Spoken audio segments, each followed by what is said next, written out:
This is an artist called Gagindranath Tagore.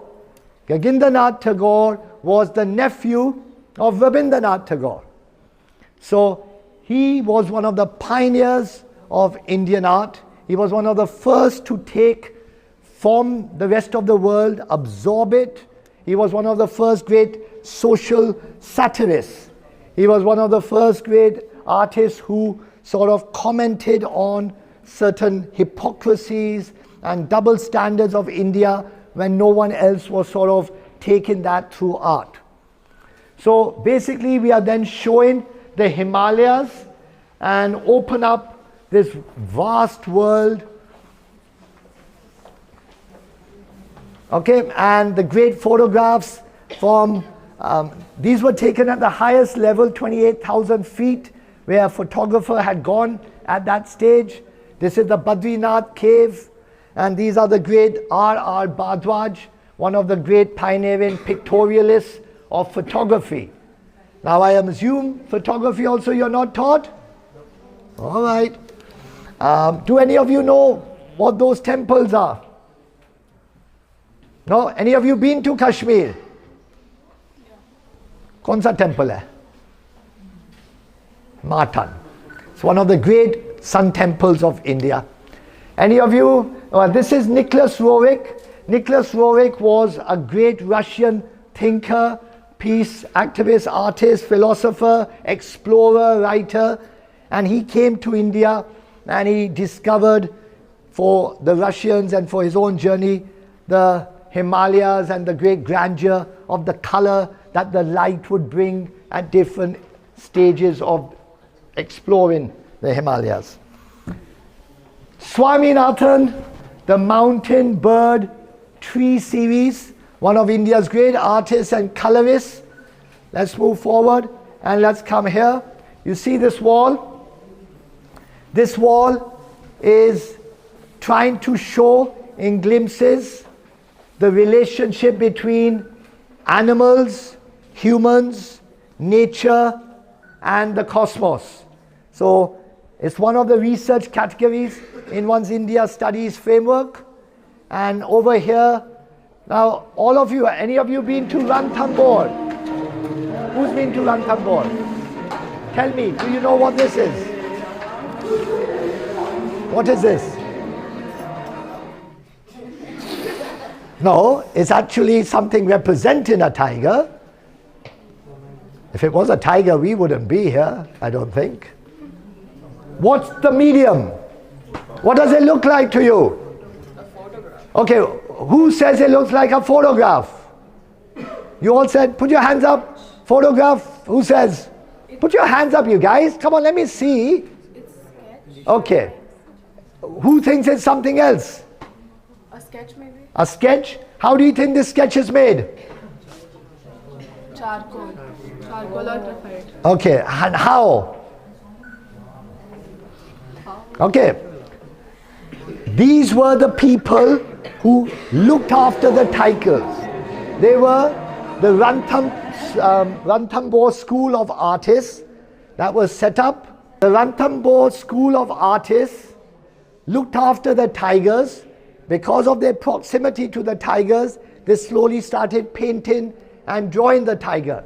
And they use here the soot, which you get from the exhaust of a car. You put it on a newspaper. You fold your newspaper 9 times. When you fold a newspaper 9 times, you get a tip which is as perfect as any pen. And from that newspaper tip, they made these drawings. Okay, obviously they have a photograph to look at, but the energy, and this is that same artist there who did your Jamni Roy Christ, the little Jamni Roy. So here we are showing different forms of animals. My favorite, I have a sanctuary for abandoned and injured dogs and cats. And so for me, the way the humans are treating the dogs is a disgrace. And I hope you as younger people will have a bit more empathy and will hopefully take to task those who show cruelty against the dogs, especially the stray dogs, who are the most beautiful, honest, decent, loyal, and loving creatures in the world. Please understand, just in case you didn't believe me, this is an image of Dattatreya, who was once the Trinity God of Pashupati. And the 4 dogs here represent the 4 Vedas. So the dogs were given the highest respect all throughout our history. The only companion Yudhishthira chose was a dog to the gates of heaven. A dog will never, I'm putting in my 2 pennies on animal welfare, excuse me. A dog will never bite you unless it is worried about its children being attacked or you are attacking it.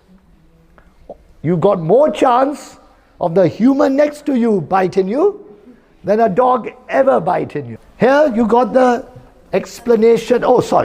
So one of the great artists that has shown the empathy of the dog is Somnath Hall. Somnath Hall is another great artist. Here you are seeing how from drawings, sculptures are evolved. Here is one of India's greatest international artists and teachers.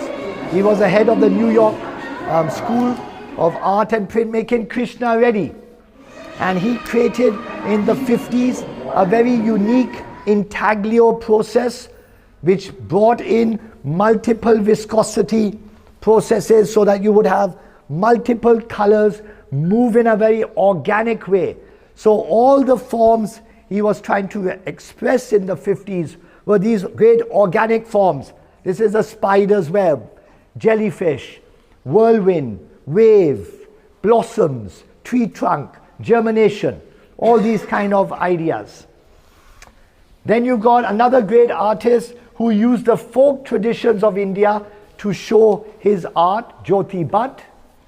This is a Hira Jubilee trophy. I had nowhere to put it, so I put it here because it's that.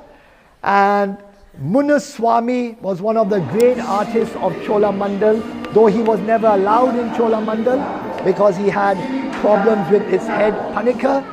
But this is his version of animal. And here is India's finest artist who took the folk and tribal traditions and inspired his art. Over here, all of you, these are the prize which will change the educational system of India. That is the film booklet. In the film booklet are the original credits, the storylines, the lyrics, all the cover images, what's the next feature. Without this booklet, you cannot really teach the history of film, and you can't teach the history of many related subjects. And therefore, this was the prize part of our collection. This is a little drop. We've now collected nearly 89% of all films ever made. So this will one day, very shortly, you'll see how this is helping you understand your subject. Turn around and you will see a small sample of the archive of India's most celebrated international filmmaker, not just then, but even now. No one really liked Satyajit Ray, and it wasn't just for the sake of name. He truly was a great Renaissance polymathic mind. He was a graphic designer also. He was a book illustrator. This is his book illustration for children for Bengali script.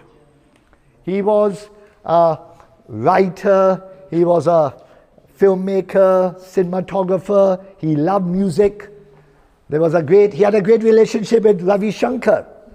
And when they parted, Ravi Shankar was asked, how was Satyajit Ray as a musician? He was okay. Because he would interfere, he was tell Ravi Shankar, aise karo, so obviously, ab kya bole.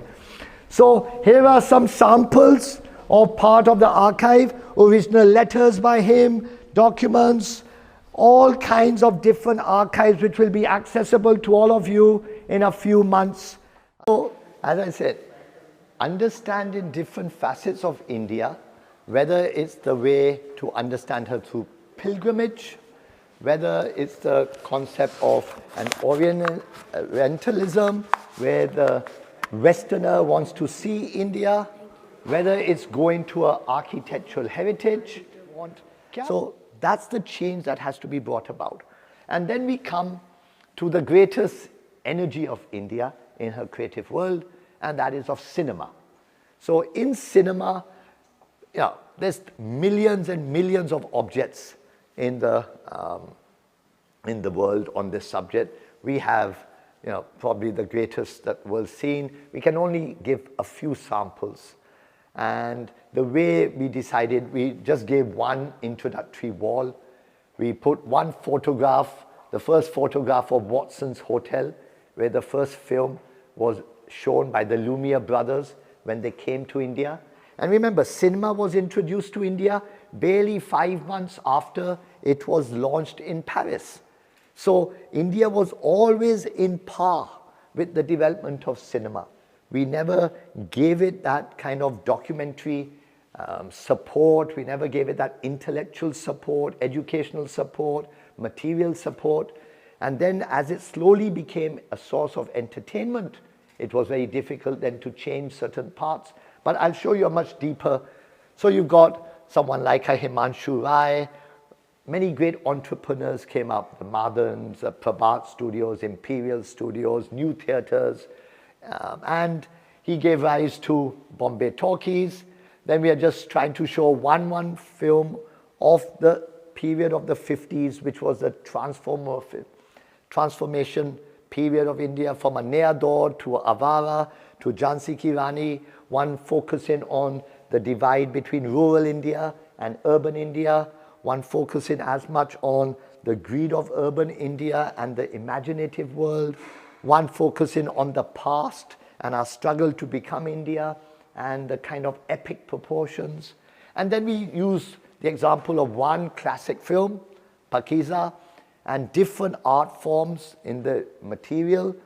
And like this is the Golden Jubilee Trophy of Pakiza. The world probably has not seen this for about 50 years.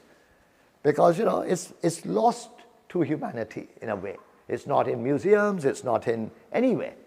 Now, the kind of craftsmanship that goes into this, again, that's been lost. So if you see the trophies today, you have here, and these are some of the great trophies, whether it's Bobby, whether it's Yado Ki Barat, whether it was an icon for RK Studios, whether it's over there, some of Amitabh Bachchan trophies. The craftsmanships in those trophies reflect what is the nature of artisan policy, how are we respecting our crafts, how are we respecting those artistic lives which are not making very much money, which seem to be not so relevant. But unless you nurture that, you lose a very important part of India. So, and India's had more artisans than any other country in the world. So nurturing the craftsmanship, whether it's in cinema, whether it's in rural India, whether, look at behind you, the little Buddha made from jute.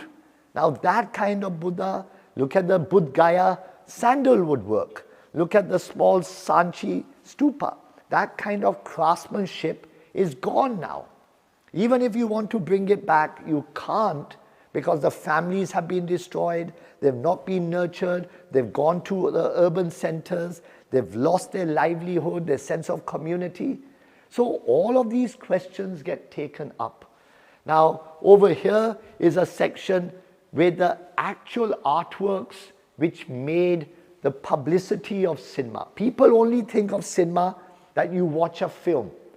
That is why one of the biggest problems in India was that we had this great love for cinema, but we didn't have a great cinematic culture. So a country like France can claim a great cinematic culture because it wasn't just watching the film. It was everything around the film, the art of the film, the criticism of the film, the discussion, the filmmaking processes, relationships to the rest of the world, taken from literature, taken from other sources of drama, poetry. All the arts are working together to create a culture. that cultural framework for cinema never got created deeply enough, because then the box office took over. And so apart from the great artwork, look at this Ganga Jamna. This is the original hoarding of Ganga Jamna when it was released in Jamna Cinema in Tardio. Now, the quality of these things are gone forever. And you can see there, Mangal Pandey is the last artwork, and obviously that has a certain energy also. But this world is now gone forever. It will never come back.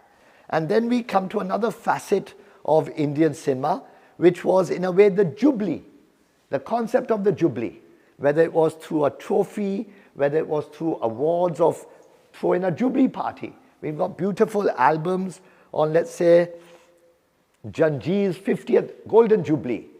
There was a party at Sun and Sand. So Prakash Mehra had first of all the 50th Jubilee of Janjeer, and he also launched Hera Pheri, his next movie. He also launched Himalaya Ke God Mein, or Himalaya Se Ucha, I can't remember now. And those documents are important guidelines for mapping out histories of the box office.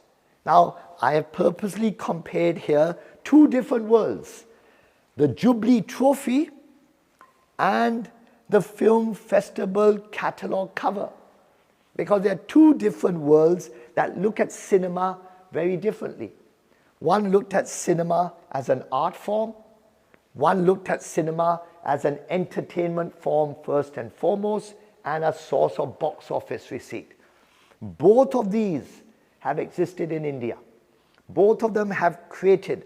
So with the art of cinema that goes into the publicity of a film, the concept of the Jubilee and the box office of a film, and the film festivals which nurtured and promoted the artistic, or what we used to call parallel cinema, from the Satyajit Rays to the Ritik Ghataks to the Minal Sens, Shyam Benegals, Adur Gopalakrishnans, all of them who saw Mani Kaul, Kumar Shani, who saw cinema first as an art form, then as a source of entertainment.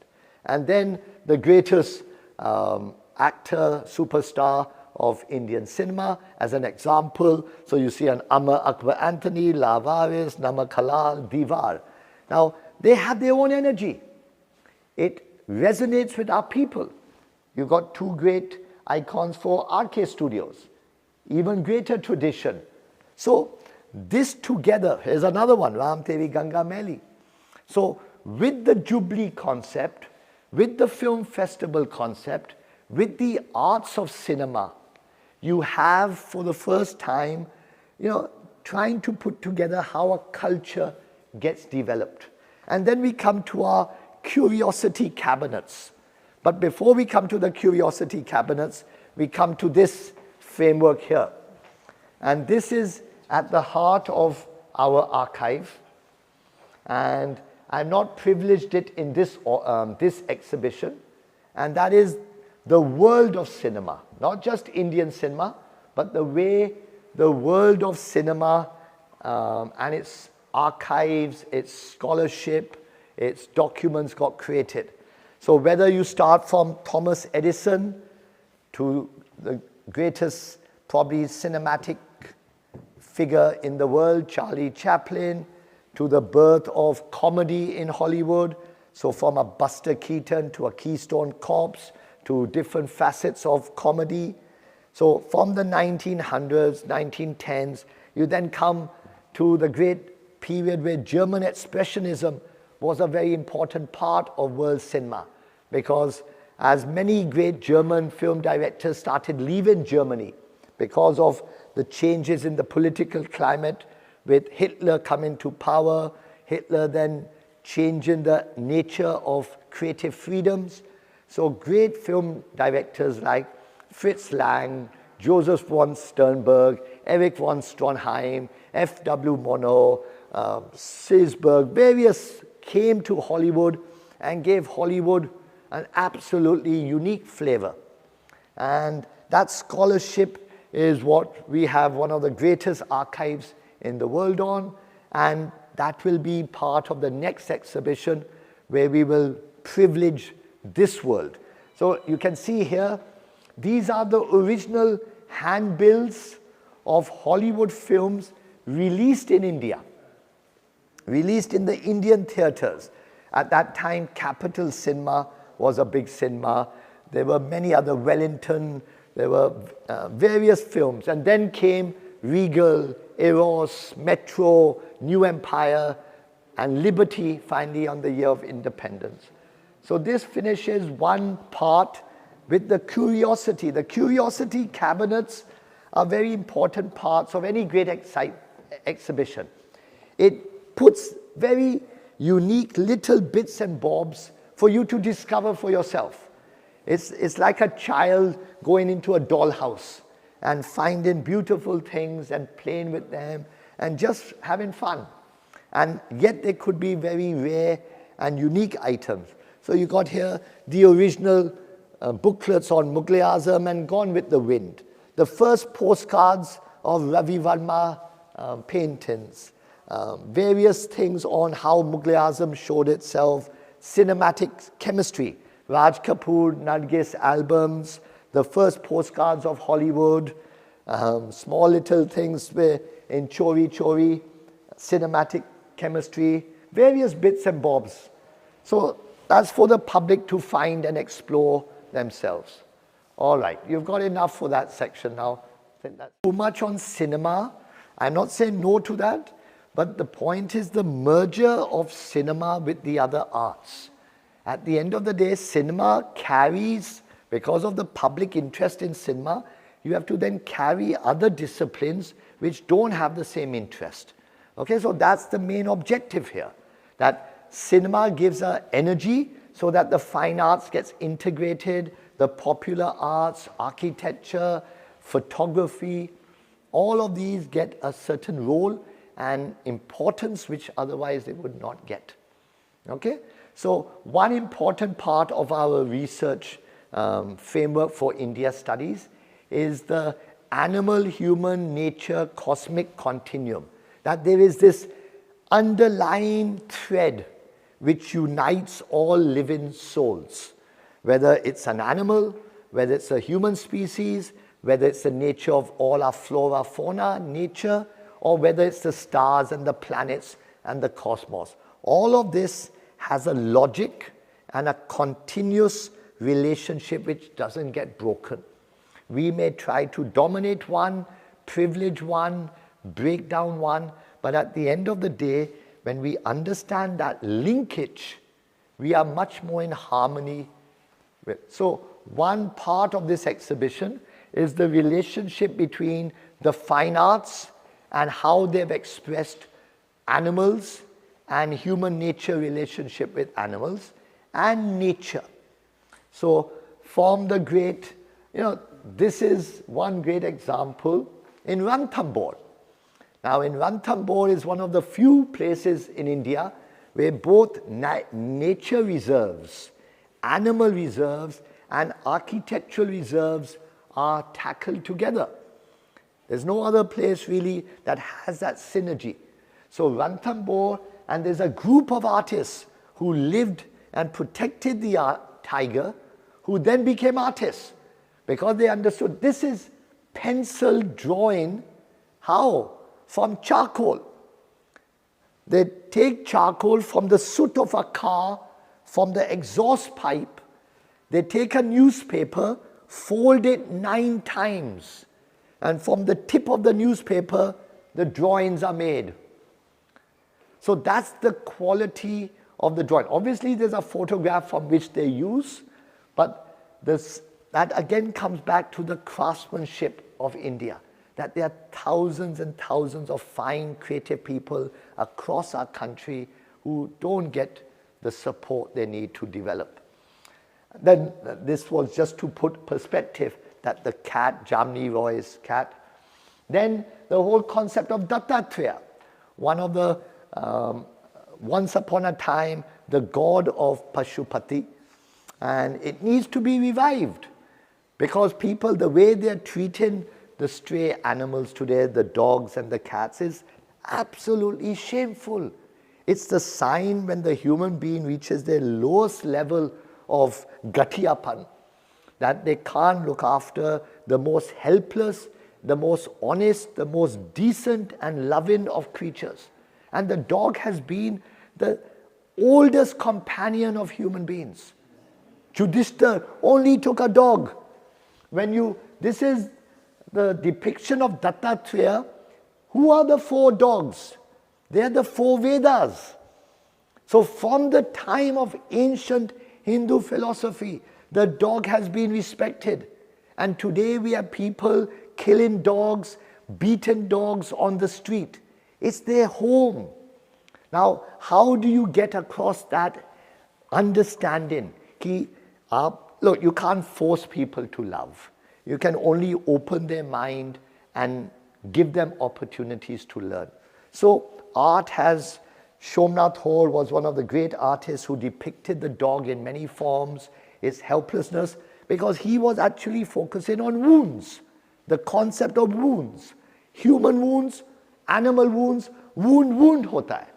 इसको लगता है या मुझे लगता है, एक ही बात है. That concept of the wound is what he is trying to express. Similarly, you take one of the great artists of India, D.P. Roy Chaudhary, and how he's depicted a dog feeding her children. You look at the concept here of, this is nothing to do with the dog, but it's the relationship between drawings and sculpture. A great artist like Dhanraj Bhagat. Then these are 2 examples of one of India's greatest printmakers, Krishna Reddy, who from 1955 to about 1968 created some of the most unique, innovative intaglios of the world, where natural forms were the inspiration. So spider's web, jellyfish, germination, whirlpool, tree trunk, blossoming, the wave, pastoral, all these kinds of natural organic forms he expressed through very unique intaglios. Then you've got artists like Jyoti Bhatt, who tried to revive the craft traditions in the fine arts and also take forward certain aspects of it. हीरा को वैसे ही मैंने याद डाल दिया क्योंकि यहाँ भी animals थे, सोचने दो लोग को हीरा और ज्योति भट्ट का क्या मिलन है. Munuswami, again another great artist who used the line to create a sense of Indianness. In the 60s, in Cholamandal and South India, great artists like Panikkar, Ramanujam, Sultan Ali, Munuswami, Bhaskaran, Vasudev, many others were trying to experiment that how can we be modern and Indian and uniquely ourselves. So these experiments, in the Western concept, the line is always usually an outline. It's an outline to something else to focus on. But in Indian philosophy, the line is an imaginary joy in itself. I don't need the line to be an outline. The line itself is the beauty because it comes from the inner world. That's the difference between those 2 worlds. One represented the outside material world, one represented the inner movement of one's idealism. And that difference is what became the East-West dialogue to a large extent. And these great paintings of Sultan Ali, the Pramanu Darshan series, one of the unique attempts of using folk and tribal symbolism to express modernism in Indian art. Then we have another great tradition in India, and that is of the book tradition. So the book tradition has an old tradition from Abindranath Tagore, Hussain, Satyajit Ray, Ganesh Pine, K.G. Subramaniam, all the way to the younger generation of Namrata Bachchan, where her recent book, Full Circle, or her lovely illustrated book of her grandfather's poetry, Haribhai Bachchan in Madhushala, beautiful artworks, part of the tradition of bookmaking and book illustration. So that, and there's some original artworks from those books. And so this is another section which we are also taking forward. Now, obviously, part of our film section, we have thousands of archives, and we've chosen to just give one example of probably India's most celebrated and greatest film director in many ways, Satyajit Ray. So every kind of book, journal, magazine, letter, document, booklets on him, everything is, for the first time, will be available to the public on a grand scale, integrated within the framework of India studies. This great Devi poster, which was for the French release of Devi, when it was shown in France for the first time. And it's very strange. Yesterday, a day before, Victor Banerjee was here at the opening, and he mentioned that the lady who played Durga in Devi actually died day before yesterday. So, it's ironic of all the posters we chose, God bless her soul, but the fact is that, there's thousands of stories every day. You can't focus on every one. So, Satyajit Ray's Working Stills by Nimai Ghosh, the great poster. Look at Kabuliwala's poster. Look at the design. This was Tapan Sinha's Kabuliwala and Ritik Ghatak's poster. So the Bengali poster had a unique design sensibility because they used the font of the text like an artwork, which most Hindi film posters or South Indian film posters did not do. So that's why Bengali film posters are a bit more beautiful and aesthetically pleasing and graphically exciting, because they use the font, image, dialogue, jugalbandi in a better way. All right? Take, for example, the whole journey of India's struggle to be herself, to create an India Studies conceptual framework, is from the 1880s to the 2020s. Now, all 6,000 years of India lives in 140 years. So we have always this violent, non-violent dilemma in all civilizations. India took it to an extreme because of one individual, passionate thinker, and that was Gandhiji. But at the same time, when you struggle against foreign power, violence is the norm of most ways.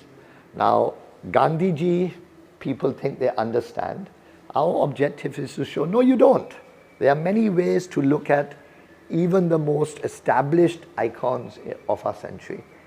You look at him from here. Now, if you see something like this, most people don't get it, because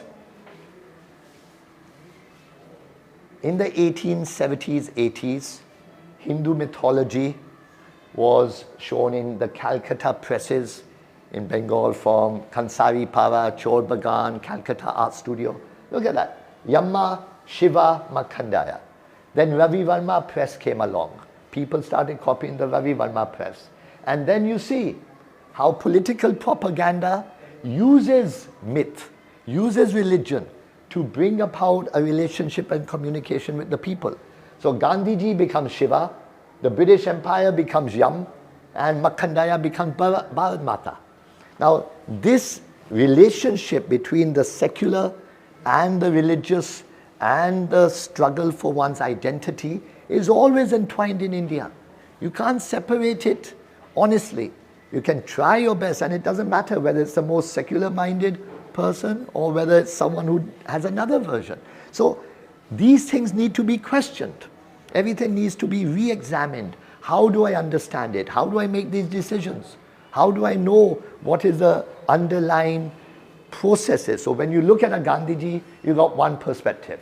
You look at Gandhiji here, Polish poster of Attenborough's film. You look at a young interpretation by an artist in 2007. You look at these are the original first photographs by Cartier-Bresson, last days of Gandhiji. Nehru announcing Gandhiji's death, the public at the procession of his body being taken to the streets, Gandhi's last visit to Nizamuddin. Then you look, his visit with Rabindranath Tagore, Gandhiji at Dandi. And then you see the whole evolution of a different kind of struggle for independence. When you're also, the frustration of the youth is there. I want independence now. I want to kill my enemy. I want to get them out. So violence is the way you take forward. So Bhagat Singh, Chandrasekhar Azad, Subhash Chandra Bose, these are the main icons which took forward that, and how our political propaganda showed it of that time. And you take great artists like Chitto Prasad, one of the greatest artists of India, man of total integrity, and how the first time the arts tried to play a role in fighting against injustice, whether it was the Bengal famine of 42, when K.A. Abbas and others were trying to raise money. So they set up IPTA, and IPTA became one of the great cultural institutions of India in trying to take from the masses, from the people, and giving them a political sensibility, giving them a sense of duty as citizens, as people who are under British rule. And that whole journey. So most people know about Quit India. They don't know about Quit Asia. What was the Quit Asia movement? Because at that same time, the Japanese were also bombing India, especially Chittagong. And the British wanted to fight the Japanese because they were part of the powers with Germany. So all the politics of the time is still not clearly understood. And the visual image is a much deeper way to tackle these issues than the written word. The written word is deeply distorted. It's already gone through so many interpretations. The visual image is still fresh.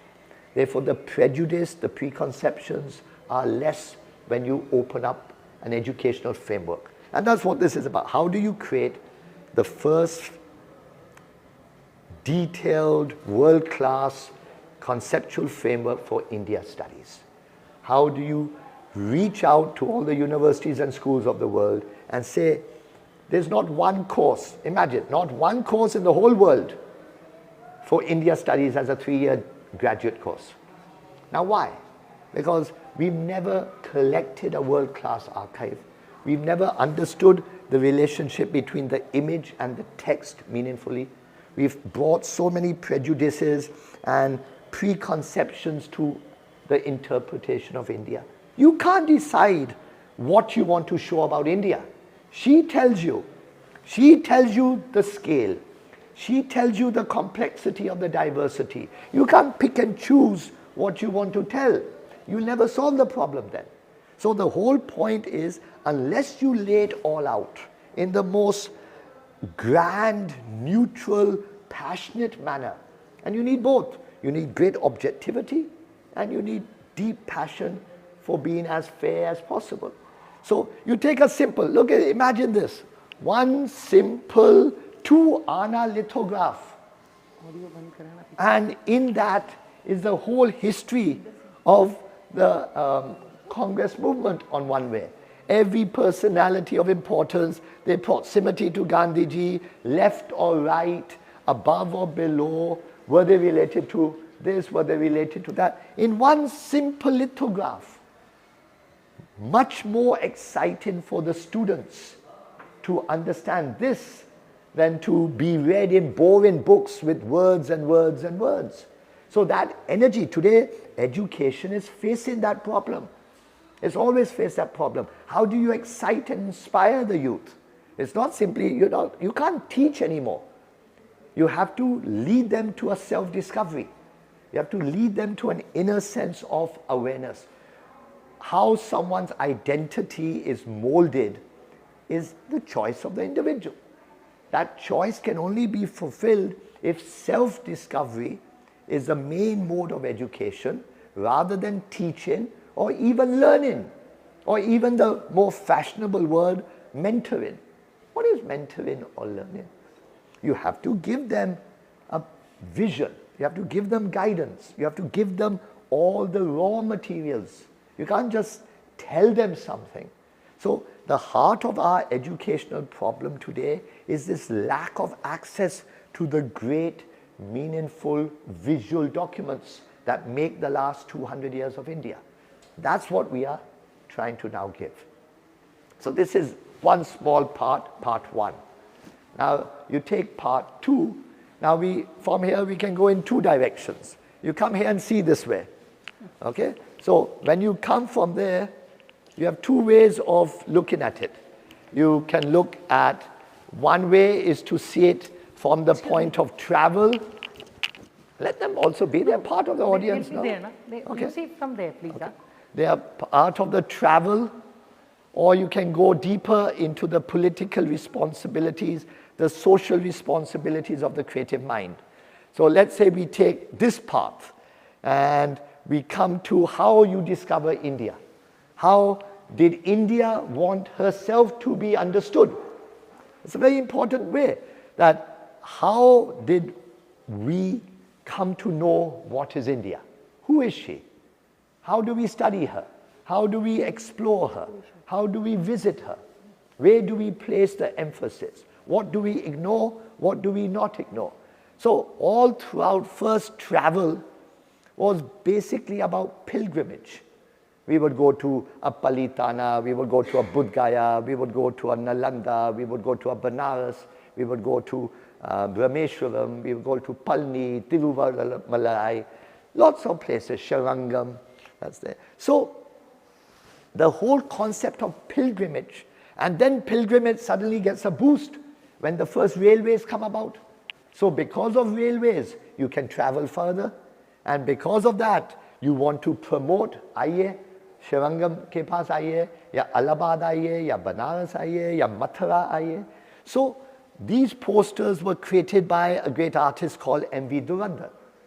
So these are the first posters created in India to facilitate travel.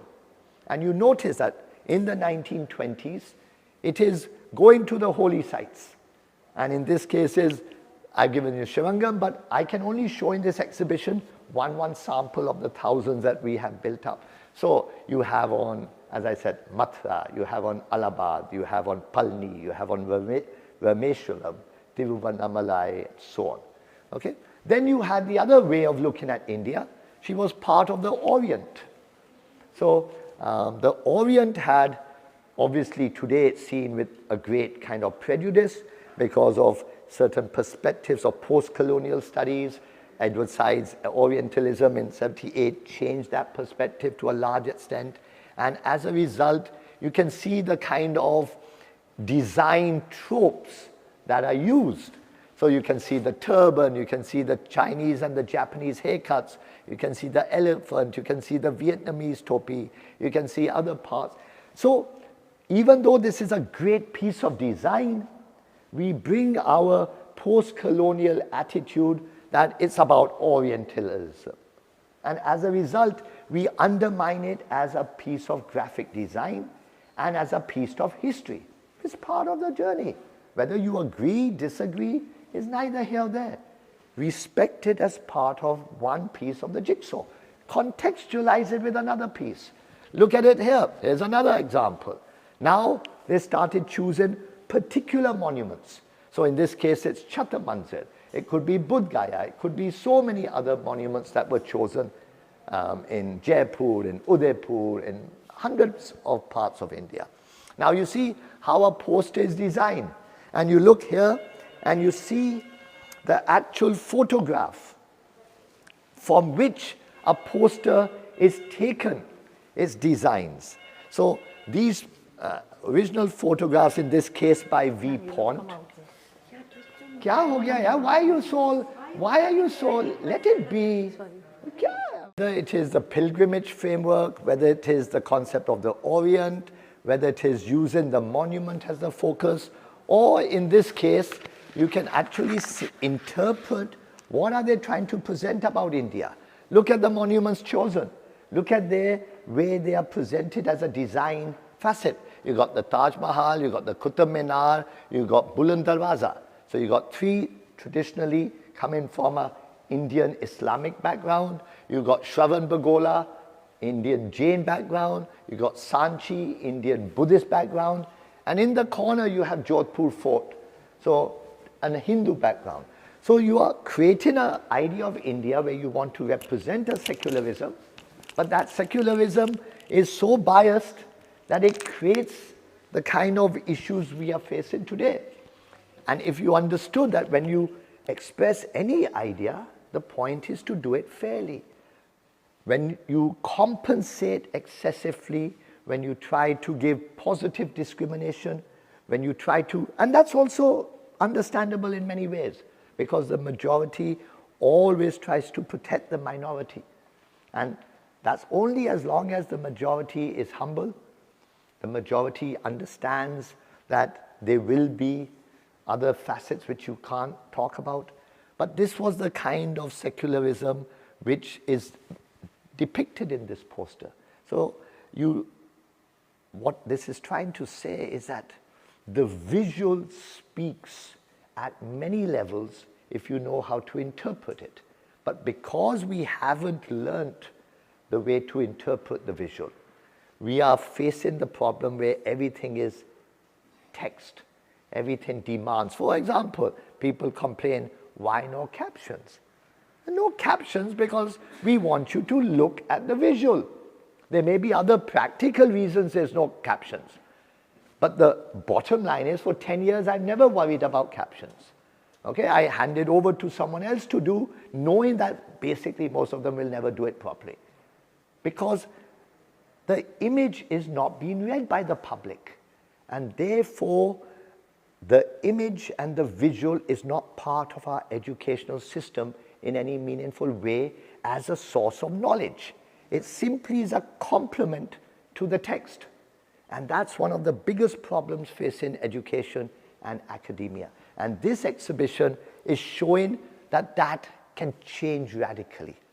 Discovery via Rediscovering India is 30 years journey in creating the first structure, framework for India studies. सारी दुनिया में अभी तक एक 3 साल का undergraduate course India studies के लिए नहीं है.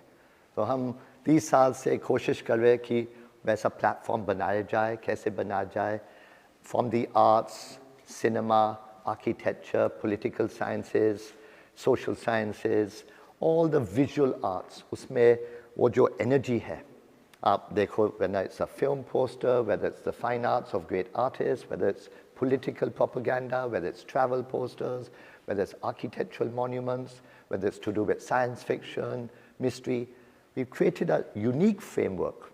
And now to make this framework open to all the universities and colleges and schools, ये exhibition, पहला exhibition है, जो दिखा रहा है दुनिया को कि देखिए, India ऐसी चीज़ है कि आप, you can't take out what you like. It's like the greatest pickle in the world. जैसे नींबू और कोरिएंडर और टर्निप और शलगम और सब एक साथ जुड़ा रहता है. आपको पता नहीं कि कैसे इनका स्वभाव बदलता है, धूप कैसे लगती है, एक का जूस दूसरे पे कैसे असर होता है. ये जो पूरा तरीका है हिंदुस्तान, इंडिया को बनाने के लिए, हमारे आर्ट्स, हमारे सिनेमास, इनको समझने के लिए कोई सिस्टम नहीं है हमारे कॉलेजेस में, स्कूल्स में, यूनिवर्सिटीज़ में. और बाहर देश के लोग आते हैं और समझते हैं, वो भी अपने अलग अलग प्रीकॉन्सेप्शंस के साथ आते हैं.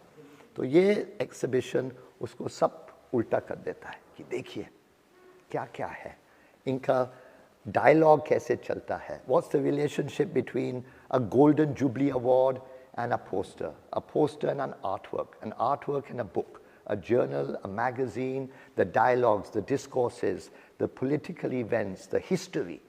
और सबसे बड़ी बीमारी हमारे देश में ये है कि आदमी और जब इमेज को देखता है, वो सोचते कि शब्दों के साथ इसका एक्सप्लेनेशन होना चाहिए. नहीं, इमेज अपना नॉलेज है, इसको पढ़ने के लिए वो शिक्षा में दिया नहीं गया. इसका फॉर्म है, कंपोजिशन है, लाइन है, कलर है, टेक्सचर है.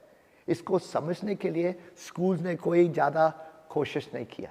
इसलिए आज हमारे नौजवान लोग और even the older age people, they don't know how to read an image. Exhibition में बोलते लोग कैप्शन दीजिए.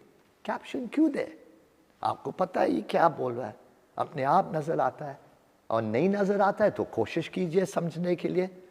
just to position in, देखो इसके पहले क्या हुआ, इसके बाद में क्या हुआ, इसके दाएं को क्या हुआ, इसके बाएं को क्या हुआ. What's the relationship between Manoj Kumar and Dilip Kumar? What's the relationship between Dilip Kumar and Indian cinema? Relationship between Indian cinema and film festival and Jubilee Trophy and box office and entertainment and lifestyle and leisure and education. ये सब एक बिल्कुल जुड़ा हुआ है.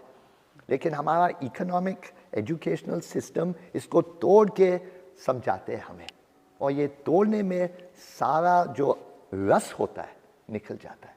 That is why idealism today is at the back foot. Idealism जो idea लेता है, जिसके दिमाग से आइडिया निकलता है, वो सोचते हैं कि हम कुछ नहीं कर सकते, अब आइडिया किसी और को दे देते हैं, उनको इम्प्लीमेंट करने दो. बिजनेस को दे देते हैं, गवर्नमेंट को दे देते हैं, फिलैंथ्रोपी को दे देते हैं, और फिर रोते हैं कि यार हमारा आइडिया कुछ और बन गया है. क्यों बन गया है? क्योंकि आपने किसी और को दे दिया है. You think about it. कोई ऐसा मौका नहीं है देश में जहाँ म्यूजिक नहीं बज रहा हो, लेकिन यूट्यूब ने स्ट्राइक करना है. अब आप अपने आप सोच, कितने दिन का है, क्या क्या लोगों को देखने को मिलेगा यहाँ पे? यहाँ 15 दिन का एग्जीबिशन है. फॉर्म आप आगे पहले जब आते हो, फ्रॉम 1880s to 2020s, 140 साल की इंडिया का इतिहास, आर्ट से, सिनेमा से, आर्किटेक्चर से, स्कॉलरशिप से, the relationship between animal, human nature and the Cosmos. ये जो हिमालय के रिश्ता क्या है हमारे साथ, कश्मीर का रिश्ता क्या है, इन सारे चीज़ों का आर्ट से कैसे लोगों को समझ आती है, ये एग्जीबिशन का मकसद है. बेटा कुछ बताइएगा, जो ये बड़ा पोस्टर है यहाँ पर, उसके बारे में. ये यूनिक एक्सपेरिमेंट था इंडियन सिनेमा में. मनोज कुमार ऐसे व्यक्ति थे जो हर पार्ट ऑफ फिल्म मेकिंग में अपना हाथ डालते थे, इन direction, production, editing, screen play, music, publicity material. और उन्होंने एक आइडिया था कि क्रांति के रिलीज के पहले हम एक महान कोई आर्ट वर्क बनाए that can go to the main metros in Bombay, Bangalore, Delhi, Calcutta, Madras. इसमें कोई नाम ना हो, क्रांति का नाम नहीं है, मनोज कुमार का नाम, नो ब्रांडिंग, खाली आर्ट. सो पंडित राम कुमार शर्मा को उन्होंने बोला कि आप ये पोस्टर बनाइए. 12 शीटर है, तो ये 12 शीटर गया था. अब बिल्कुल 1-2 कॉपीज हो गए दुनिया में. और इट शोज वो पीरियड था जहाँ आर्ट और सिनेमा का मिलन आखिर स्टेज पे था. जैसे आप बात देखो, गंगा जमुना को देखो, ओरिजिनल आर्ट वर्क, यहूदी का देख लो, दायरा का देख लो, अंदाज का देख लो, मेरा नाम जोकर का देख लो. उस ज़माने में आर्ट और सिनेमा का ज़्यादा मिलन था. अब इसके बाद लास्ट आप बात देख लो, मंगल पांडे. उसके बाद बिल्कुल ये hand painted publicity material stocked. Okay sir, ये जानना है मुझे, आपने ये 12 शीटर पोस्टर है ना, शायद एक ही है? नहीं, एक तो ये नहीं बोल सकते, 1-2 और हो सकते हैं दुनिया में, हमें पता नहीं. लेकिन क्रांति का एक ही फिल्म का 12 शीटर पोस्टर है ना, और कोई नहीं, 12 sheeter posters may be separate. This is a pre release without the branding of the film. That's different. That is unique. That's only one like that. We've only known of this experiment. No other film experimented like this. Because, as I said, this decision is only possible when, see, apart from Raj Kapoor and Manoj Kumar, there were very few other directors who were also producers, who were also like involved in all parts of making the film. So Manoj Kumar had that control, Raj Kapoor had that control, there were few others. So unless you have full control, you can't do certain things also. That is, that's another part of the way things are built in life. Sir, ये आपको कहाँ से मिला ये poster? बाबा, आप ये क्रांति के पोस्टर के ऊपर क्यों इतने सवाल हो रहा है? Okay. Junoon, Mughal-e-Azam and few others. See, Junoon is a very unique. These are the quads. एक ही cinema group थे दुनिया में, the Curzon Cinema in England. And they had the great designer called Peter Straussfeld. And Peter Straussfeld designed a particular kind of quad. So whether it was Junoon, Jalsagar, whether it was films from Poland, films from Denmark, films from any other part of the world, France, when they showed in England, This was the unique design sensibility. So, see, in this exhibition, I can only give you one sample. There are thousands to show. वो internet में होगा जब research centre खुलेगा. अभी के लिए मैं आपको एक ही दिशा दिखा सकता हूँ कि ऐसा सैंपल है. तो जुनून को आप देख सकते हो, फिर आप गूगल कर सकते हो Peter Strausfeld, Curzon cinema, quads in British cinema, and you learn more. And what about Mughal Azam sir? Mughal Azam is a famous, हमने बहुत बार इसको पहले ज़माने में ऑक्शन भी किया था. अब ये हमने अपने आर्काइव के लिए लिया था. There is no film like Mughal Azam. Not just the film itself, उसका बनाने का पूरा तरीका.